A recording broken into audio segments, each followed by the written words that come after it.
La incautación de la casa de los Humala Heredia ha generado una de las controversias más duras de los últimos meses, en la que dicho sea de paso, se ha dicho absolutamente de todo: excesos, abusos, venganza por el fallo del Tribunal Constitucional de parte de jueces y fiscales, apelando además abiertamente a la victimización, buscándose convertir el bien, la casa en cuestión, en una especie de ofensa familiar, cuando lamentablemente esa casa es lo que algunos llamarían el más claro y emblemático cuerpo del delito, en el caso de lavado de activos de los Humala Heredia. Dicho sea de paso, como propietario no figura Humala por ningún lado, solo Heredia.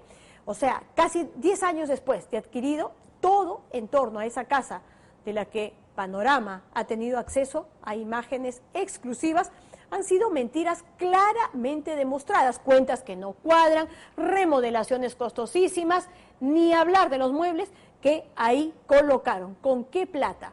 Casa que, ojo, se compró en el 2008, tiempos del polo rojo chavista. Humala ganaba un sueldo de 6.000 soles y Nadine, ya sabemos, no trabajó en las asesorías que dicen, porque resultó que eran completamente falsas. Marco Vázquez y Jimmy Rodríguez nos lo explican.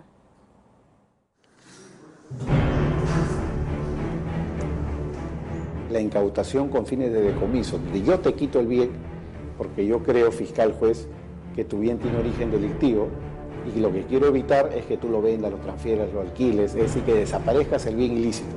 ¿O que goces del bien? O que goces del bien. Eso es justamente la incautación con fines de decomiso.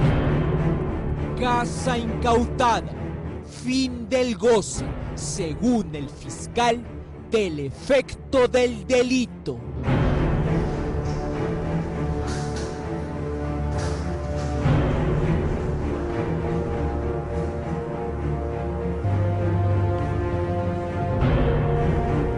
En casos grandes se ve bastante en la televisión incautaciones de inmuebles, que están ahí, que no se van a mover, que nadie se los va a llevar, pero ¿es usual esa práctica en fiscalía, la incautación? Absolutamente usual, en casos vinculados a crimen organizado en general, es absolutamente normal, lavado también.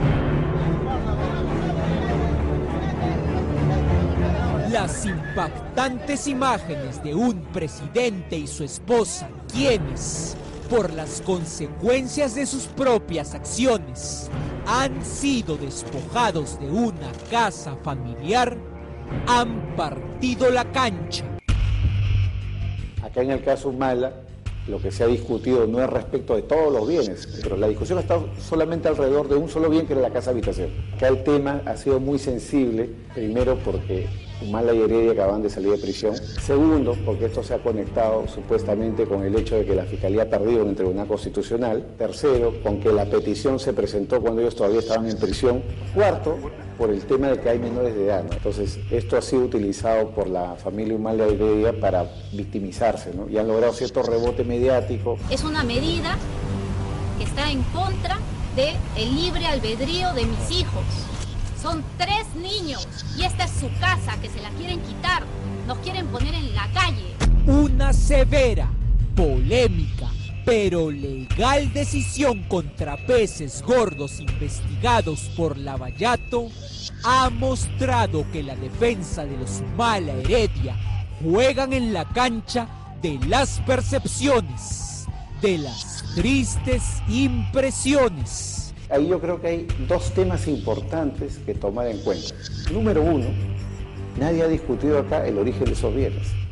Es decir, ninguno de los defensores se ha preguntado cuál es el origen del dinero con el cual todo esto se ha pagado. Y tengo la impresión de que los señores Humala y Heredia van a tener serias dificultades para responder ese punto. Por eso que todo su discurso mediático es mis hijos, mis niños, mi familia.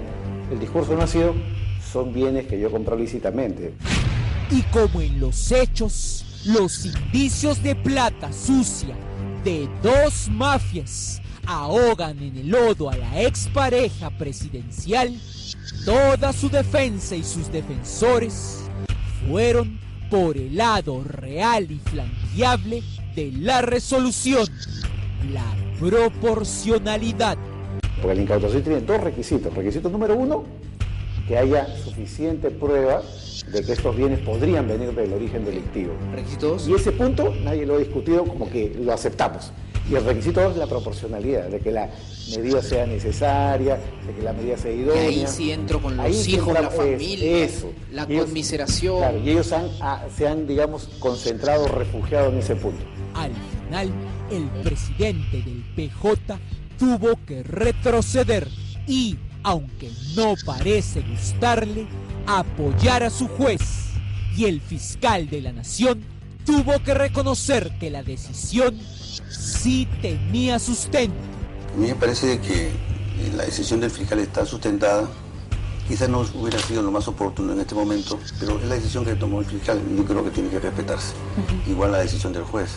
No generar una línea de opinión fuerte, externa, en unos casos interesados. La proporcionalidad será corregida o ratificada por una sala superior.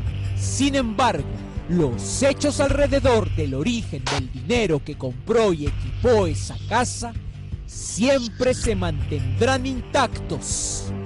De esos, sus defensores nunca hablarán. ¿Cuál es la historia?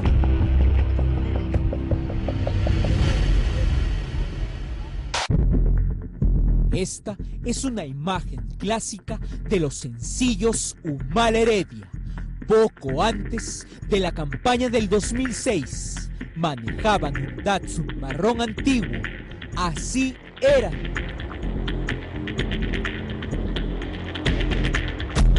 Este es un recibo original en poder de la Fiscalía de las llamadas de teléfono fijo de Nadine Heredia Alarcón. En ese mismo año, en el rubro llamadas internacionales, solamente hay a Venezuela, con las siglas VEN y el prefijo 58.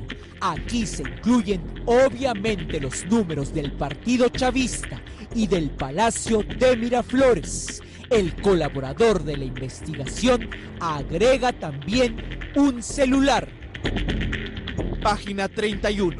Del mismo modo, todos los envíos de dinero por parte del gobierno venezolano era coordinado por la señora Nadine Heredia con Nicolás Maduro, vía telefónica a través del número celular 927-67-328 de la empresa Claro, a nombre de Jorge Chan Soto. Extremo último, que se corrobora con el reporte de llamadas correspondiente al referido número telefónico. Por lo tanto, dos números probados, con llamadas comprobadas a Venezuela. La relación, empero, no solo fue política, vino con plata.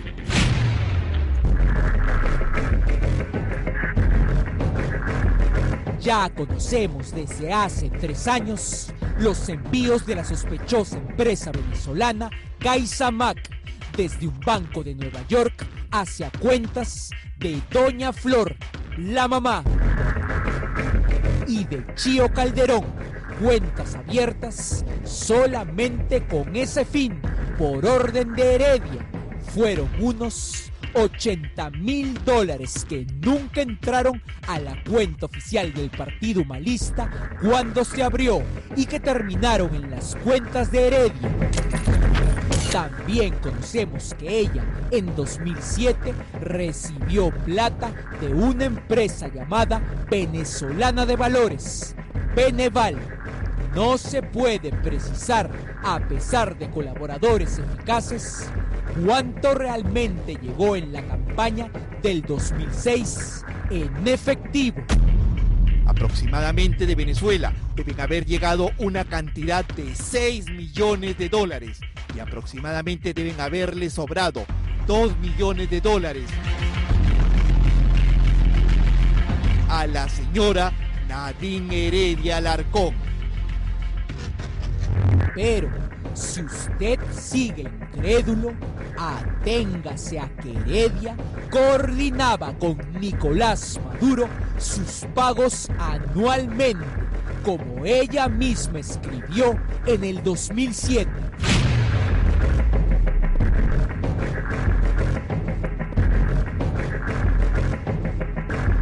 Para hablar con Nico, asignación de este año. Obviamente no hablaría de manzanas con Maduro, sino de dinero.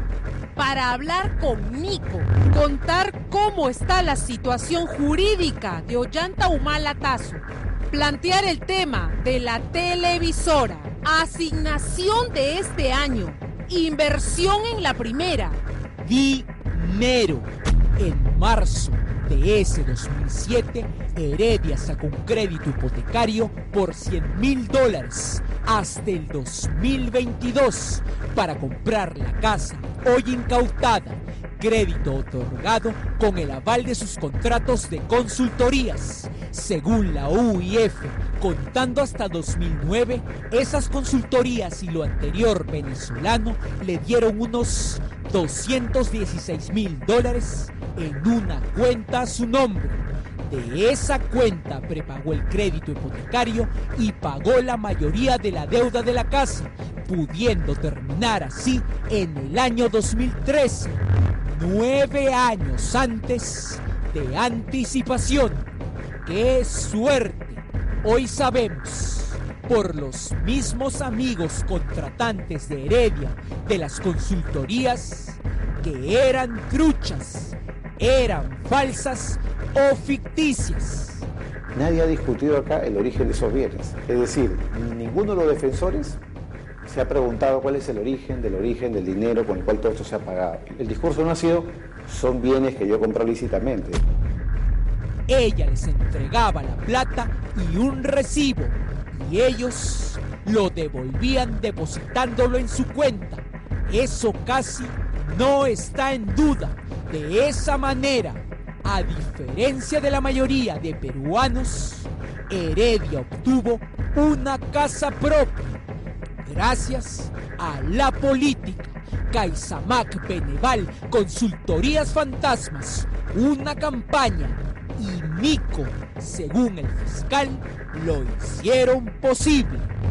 La investigada no habría realizado las labores que señala, sino que para dar apariencia de legalidad al dinero cuya fuente ilícita conocía, simuló contratos y en tiempo ulterior, mediante terceras personas, hizo ingresar dicho dinero al sistema bancario formal, lo que finalmente le habría permitido justificar la compra del inmueble antes señalado.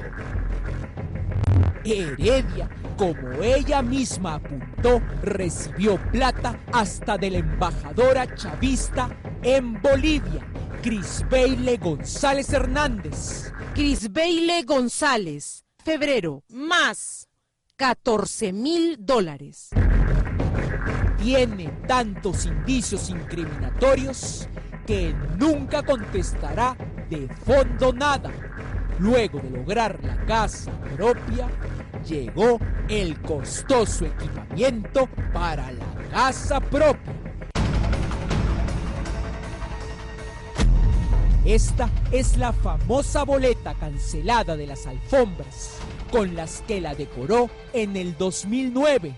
Solo en eso gastó $14,000. Según se ve, solo en alfombras $14,000 para una familia cuyo candidato en 2006 declaró ganar solamente 6,000 soles de pensión. De muebles, de alfombras persas, por $14,000. Yo he dirigido a La Nación por 5 años, creo que el honor más grande que me ha dado el país, ¿no? Por eso me cuesta hablar de alfombra, del mueblecito, de la tacita. Pues lo que pasa es que cuando todo la eso, yo le puedo señalar, más allá de estas cositas anecdóticas, todo eso está total y plenamente justificado. Hace un año, Panorama, luego de una consulta ética, publicó los precios de cada mueble comprado por los Humala Heredia, precios del lejano 2008. Para aquello se utilizaron las fotografías del interior de la casa, que llegaron con y certificaron la procedencia de las agendas. Presentar imágenes del interior es una transgresión a alguna norma, es ilegal, estamos transgrediendo algo que no debemos hacer. Es el trabajo periodístico el que me va a llevar a determinar si realmente tengo que publicarlo o no para cumplir con la finalidad que es informar algo de interés público. ¿Esto es de interés público, sí o no? El tema que ustedes están tratando es de interés público. Lo visto y comprado, según estos documentos, en la segunda mitad del 2008 en la tienda Ferrini, no correspondía a los ingresos de la pareja. El público tiene derecho a saber cuál era el ritmo de vida de este señor cuando había sido candidato y si bien no había ganado, era el jefe de un partido político muy importante.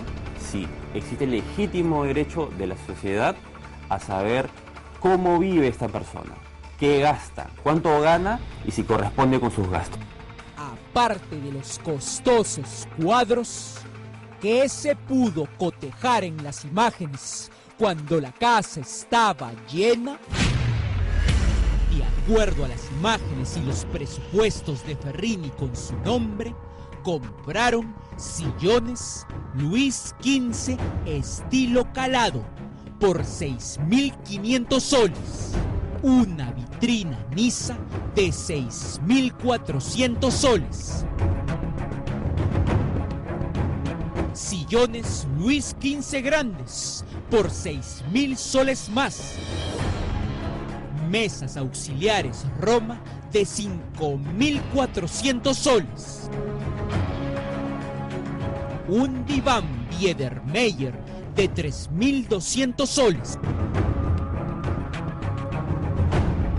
sillones medallón de por lo menos $1.200 o sillones provenzales de 6.600 soles. Todo eso sin contar lo más caro, la sala y el comedor completo, exclusivos de Ferrini. El público tiene derecho a saber cuál era el ritmo de vida de este señor cuando había sido candidato y si bien no había ganado, era el jefe de un partido político muy importante. Sí. El fiscal, obviamente cerrando su investigación, llegó a la conclusión certera: la plata para la casa provino de Venezuela. Con ese convencimiento y a punto de acusar, se debe dejar gozar el bien ilícito a los investigados. Se debe. ¿Qué es lo justo y usual ahí? Para mí, juez, sobre todo para mí, juez, presumo que esos bienes son efecto del delito. ¿Tú vas a permitir que ellos continúen gozando esa es la pregunta final, ¿no? Claro, te siga beneficiando de lo ilícito. Entonces, no es ilegal una incautación. Como regla general, la incautación es perfectamente legal, está regulado. Lo que acá se ha discutido, y creo que es el tema, es el tema de la proporcionalidad, ¿no? ¿Y cómo se evalúa la proporcionalidad? Según el Tribunal Constitucional, este es un tema trabajado hace más de 20 años, la proporcionalidad implica primero ver si la medida es una medida necesaria. En este caso, lo que se ha dicho es que sobre este bien ya recaía un embargo. Entonces lo que dicen los defensores de los Humala es esto era más que suficiente para evitar que el inmueble sea transferido, vendido, tercerizado. También se discute el tema de la idoneidad y luego está el tema de la proporcionalidad estricta, ¿no? Recopilemos: necesidad, idoneidad y proporcionalidad estricta. Y lo que ha pasado acá es que se ha aplicado la medida cautelar en piloto automático, haciendo lo que siempre se hace. Se ha empañado toda la decisión final, porque la decisión era sobre cuentas y otros bienes, y la discusión se ha centrado en un solo bien, y claro, a partir de ese solo bien ya se ha creado un poco la imagen de que todo está manchado, ¿no? Hoy, con la casa incautada por una investigación contra el lavado de activos, puede comprobarse a simple vista y en los acabados que el sueldo del jefe de la oposición en 2009, un excomandante del ejército que ganaba menos de 7.000 soles al mes y futuro candidato a presidente, no se condice con los gastos que ejecutó en esa casa.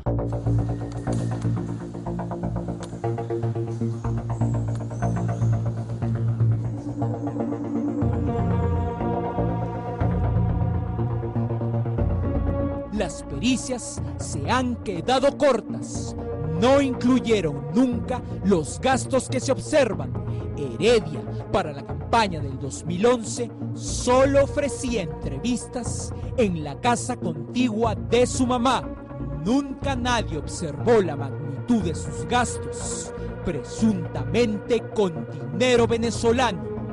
La última pericia, que levanta todas las observaciones hechas por los Humala Heredia, concluye que la ex primera dama obtiene 1.230.000 soles de desbalance patrimonial acumulado. Para los otros, continúa casi el mismo desbalance.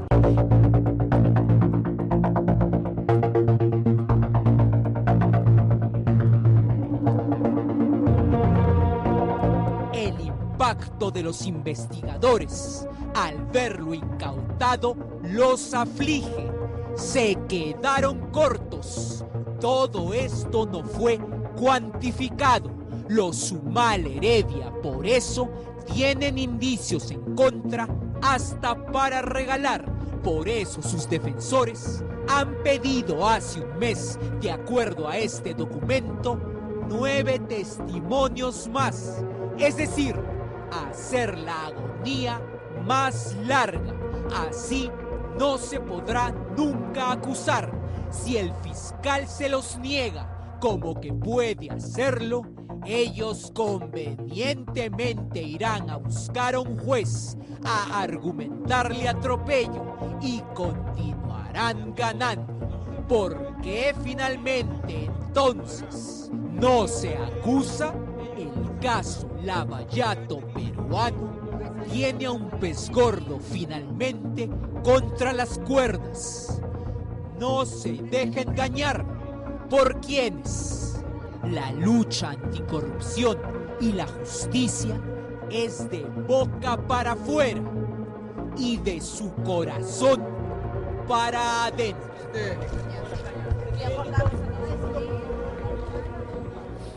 Y precisamente sobre este tema, hoy el diario El Comercio publica una encuesta nacional rural de la empresa Ipsos Apoyo. Esta es la primera pregunta que, respecto a este caso puntual, ¿usted cree respecto a la medida de la incautación de la casa? ¿Cree que es una medida exagerada o justa?